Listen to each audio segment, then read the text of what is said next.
Mic check 1 2. It's the Y2K collector, and I have mixed feelings about what I just saw.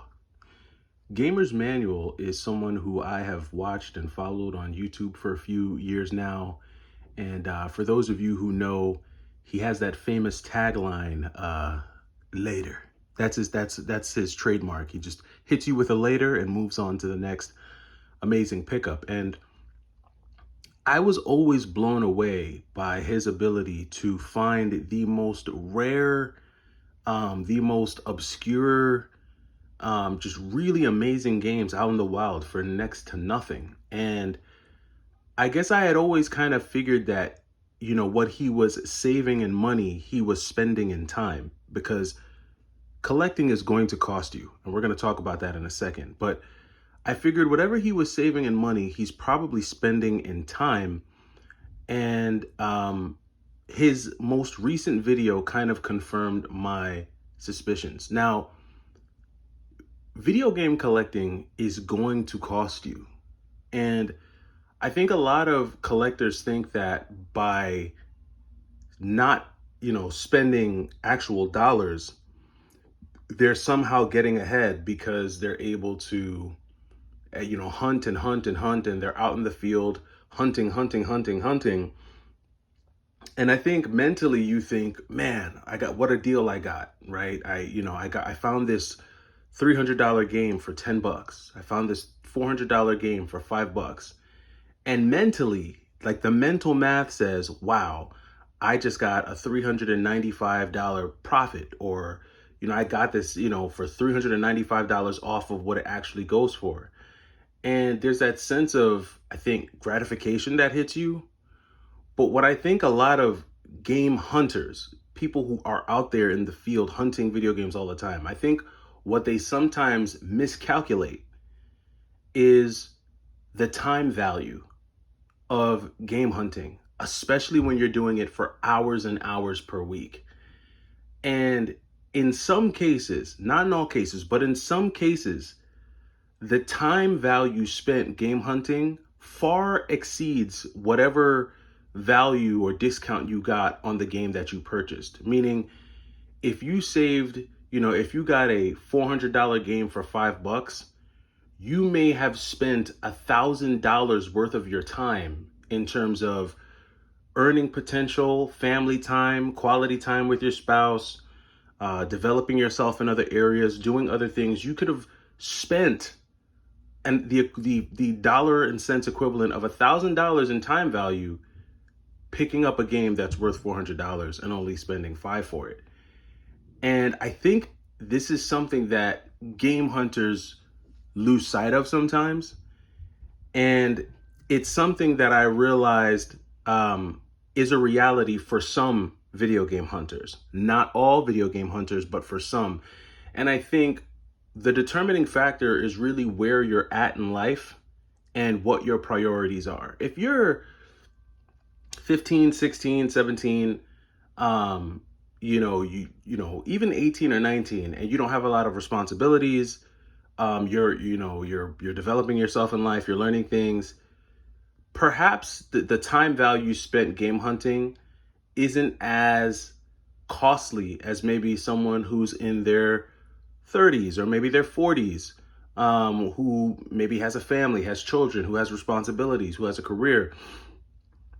There's a different time value there, right? And it's not to say that if you're 16, 17, 18, or, even into your mid 20s, it's not to say that your time isn't valuable, because it is. If you're 15, 16, 17, you could be working out, getting some extra studies in, building a business, growing yourself, growing your mind, learning new skills, building relationships, building healthy relationships, networking, meeting friends that may last a lifetime, business connections, the whole 9 yards. But at the end of the day, a lot of times people will value their time based on where they're at in life and based on what they've got going on. And I finally got to catch Gamer's Manual's video where he basically showed his amazing video game collection. I mean, amazing video game collection. If you want to talk about all killer, no filler, That guy defines that. I mean, seriously, pretty much everything on his shelves were top tier. And respect to him, because on top of all of that stuff being all killer no filler, when you hear his stories, he, he paid next to nothing for it. And the thing that really grabs me about his videos is that he has a story for almost every pickup. And the memories that he's made building that collection are timeless. They're priceless. Those are going to be memories that stay with him forever, right? But there was a cost. There was a cost. And I would be remiss if I didn't acknowledge the fact that it did cost him. And he said it in his video. He basically said he has to pay back his family. He's paying them. It cost him in terms of his family. Now, I don't know in what regard, because he didn't get too detailed, but by him saying, I'm doing this to pay back my family, it means that all that time that he spent, the time value, the time factor, cost his family. And now he's paying them back. And it all comes full circle at the end of the day. His video is a clear indicator and a prime confirmation of what I've always theorized about video game hunting. You get out what you put in, whether that's time or money. So if you put in the time, you're going to get some good deals. If you put in the money, you'll find some rare games. But there's a cost on the back end that eventually will need to be paid depending on when you decide to exit the hobby or why you decide to exit the hobby. And it sounds to me like he's not giving up on game collecting completely, because he said, he said he's going to try to make another run at it. Will he have all of those amazing finds like he did on his first run? Only time will tell. We don't know. But what I do know is that he is at a point in his life where he's making a decision not as a collector, but as a father, as a husband, as a person, and a person who isn't just a collector, but a person who collects video games. And I think it's so important that collectors not allow video game collecting to define you. You're not a video game collector. You're a person who collects video games. And I'm making this video because someone commented under one of my videos where they said, hey, Y2K, Gamer's Manual sold his old collection and you're next. And I thought to myself, and I said, well, if I am next, so what? So what? So what if I post a video next week saying, yep, the whole collection's going? What does that mean for me? Does that invalidate me? Does that make me not a person who enjoys collecting? Like, what does that mean? People's lives change. People have seasons that they go through with their families, with themselves, and age is a real thing. If you're someone watching this and you're in your 20s and 30s, guess what? One day you're going to wake up and you're going to be 50, right? 50. And then 60 and then 70. And I don't care what you say, you are not going to be pulling off infinite air combos in Marvel vs. Capcom Collection 2 when you're 70. God knows your fingers may not even work that fast, right? So there is a point where you do have to exit. You have to exit the game, and not exit the game completely and say, man, I'm renouncing video games and I never want to see them again. But there's going to come a point where you have to retire from the hobby. Retire from being as active as you once were, right? Do you think that when an NBA Hall of Famer retires from playing basketball, they never touch a basketball again? No, they're just never in an official NBA game again. But you better believe that somewhere in one of their homes, they have a basketball net and they have a basketball. And every once in a while, when they get bored, they probably go put up a couple shots. They probably play one-on-one with their friends and family, but they're not out there competing for championships on a night in, night out basis.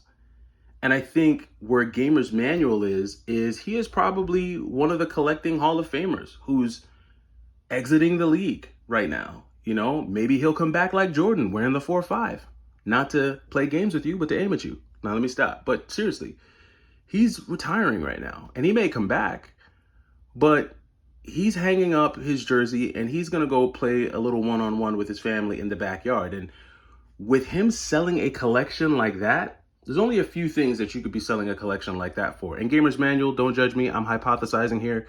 If you happen to watch this video, forgive me. But usually things like that, with a collection of that size, my guess is there's some real estate involved. When you sell a collection of that magnitude, he's probably going to go buy a house. And if he's doing it for his family, I can only imagine how amazing that house is going to be for him and his family. It could be for a house. It could be for a car. It could be for college tuition. It could be for a once-in-a-lifetime family vacation to Dubai. Who knows? But what I do know is that whatever it is, it's more important than that collection. And for him to have all of those memories, for him to have invested all of that time, and then refer to him selling his collection as paying his family back, that to me speaks to a man who understands his true life priorities, and he's making the right decision. So, Gamer's Manual, if you watch this video, my friend, it's going to be okay. You've made probably one of the best decisions I've seen on YouTube, and I'm sure your family is going to love you for it, because everything you've done has been chronicled here on YouTube. So you'll always be able to go back and watch it, and not just you, but your family. And this is also an exciting time because now you get to start all over again. But him selling his collection in no way invalidates his status as a collector. And I know most people already know that, but just going back to that comment that I got on one of my videos from that person who said, you know, Y2K is next. Hey, listen, if I am, it won't matter to me what anyone else thinks, because if I sell my collection, it'll be for me and no one else. And whatever I decide to keep or sell, again, will be for me and for no one else. And, you know, a lot of times people get stuck on these amazing finds that they found back at this time. You know, I found this game for $5 back in 2009, and I found this game for $10 back in 2011. And sometimes I do watch those videos and I say, man, what was I doing when people were finding all these games for dirt cheap? And then I remember, you know what? I was buying my house at that time. Oh yeah, I was getting my degree at that time. Oh, that's right. I was building a family. I was doing that. We got to remember, folks, that we are people who collect video games. We're not video game collectors. Video game collecting doesn't define me, or it clearly doesn't define Gamer's Manual. And hopefully it doesn't define you either, because life is a lot bigger than that. So shout out to you, Gamer's Manual. You are a legend. You are one of the GOATs in this niche, in this YouTube video game collecting space. I've definitely watched you. I've seen your stuff. I've watched you during some of the most dry and boring days of the pandemic when we were all on lockdown. I think so, because I think your videos do go that far back. If I'm wrong, let me know. But shout out to you, sir. Congrats on being able to even sell that much stuff, because to even be able to sell that, finding a buyer for that much stuff in this economy, props to you, sir, because I know that couldn't be easy. And hopefully your family enjoys whatever it is you decide to buy with all that money. But that does it for me. It's the Y2K Collector. Let me know what you think about this, and I'll catch you in the next video. Take it easy.